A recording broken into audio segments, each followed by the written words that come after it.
को सादर जय भीम, नमोद्धार, जय संविधान।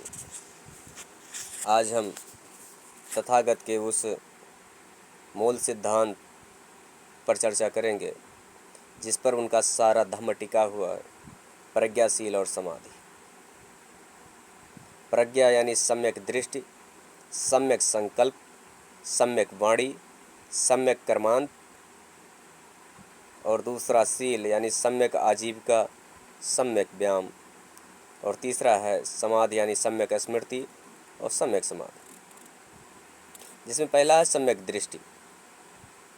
सम्यक दृष्टि का अर्थ जो वस्तु प्राकृतिक रूप से जैसी है उसको वैसे ही समझना, अर्थात चार आर्य सत्यों का दर्शन करना, समझना, प्रतीत समुत्पाद का ज्ञान होना कि सब कुछ अनित्य है। इस प्रकार सभी धर्मों के स्वभाव को जानना, सभी संस्कार अनित्य हैं, सभी संस्कार दुख हैं, सभी धर्म अनात्म हैं का बोध होना ही सम्यक दृष्टि है। दूसरा सम्यक संकल्प। इसका अर्थ है राग यानी आकर्षण, हिंसा एवं प्रतिहिंसा रहित संकल्प रखना, अर्थात हमारी आशाएं, आकांक्षाएं, महत्वाकांक्षाएं ऊंची स्तर की हों, नीचे स्तर की नहीं, तथा हमारे योग्य हों, अयोग्य नहीं। तीसरा सम्यक वाणी। इसका अभिप्राय है सत्य ही बोलना। जिसे कबीर साहब ने कहा, सांच बराबर तप नहीं, झूठ बराबर पाप, जाके हृदय सांच है ताके हृदय आप।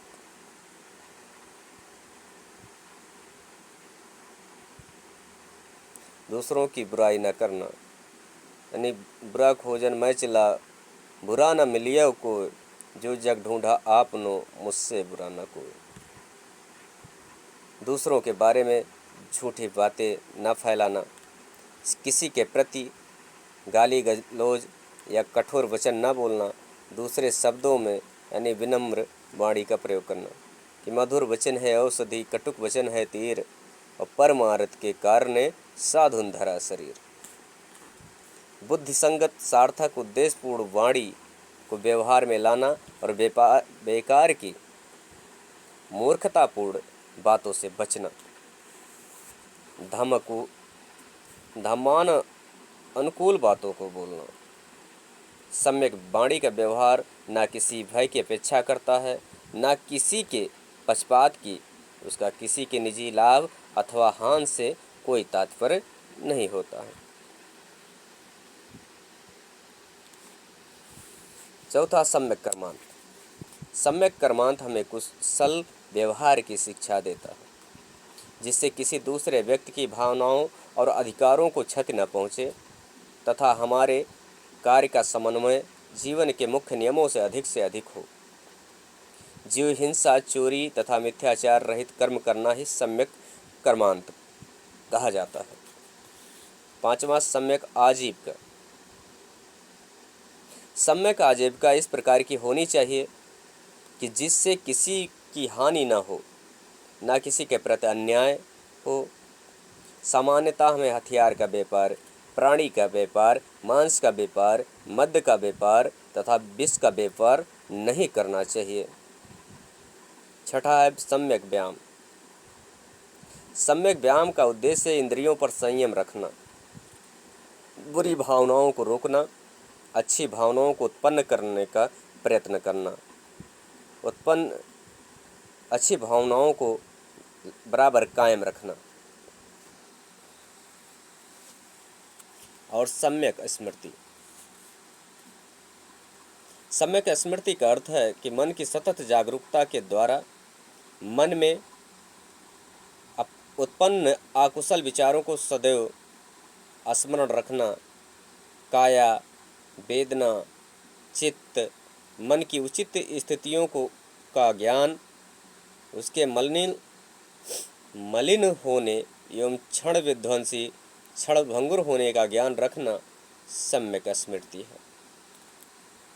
और सम्यक समाधि। समाधि एक भावात्मक वस्तु है या मन को कुशल कर्मों का एकाग्रता के साथ चिंतन करने का अभ्यास डालती है। और इस प्रकार मन की संयोजन उत्पन्न बंधनों उत्पन्न बुरे कर्मों की ओर आकर्षित होने की प्रवृत्ति को समाप्त कर देती है। समाधि और सम्यक समाधि दोनों में बहुत अंतर है। समाधि का अर्थ है केवल चित्त की एकाग्रता, जबकि सम्यक समाधि का अर्थ है चित्त में अस्थायी परिवर्तन। लोभ, द्वेष, आलस्य, विचिकित्सा तथा अनिश्चय आदि बाधाओं के बंधन को सम्यक समाधि के द्वारा ही तोड़ा जा सकता है। सम्यक समाधि मन को कुशल और हमेशा कुशल की सोचने की आदत डालती है। इससे वह शक्ति मिलती है जिससे व्यक्ति कल्याणरत रहता है। ये था प्रज्ञाशील समाधि पर आधारित वो 8 अंग कि सम्यक दृष्टि, सम्यक संकल्प, सम्यक वाणी, सम्यक कर्मांत, सम्यक आजीविका, सम्यक व्यायाम, सम्यक स्मृति, सम्यक समाधि।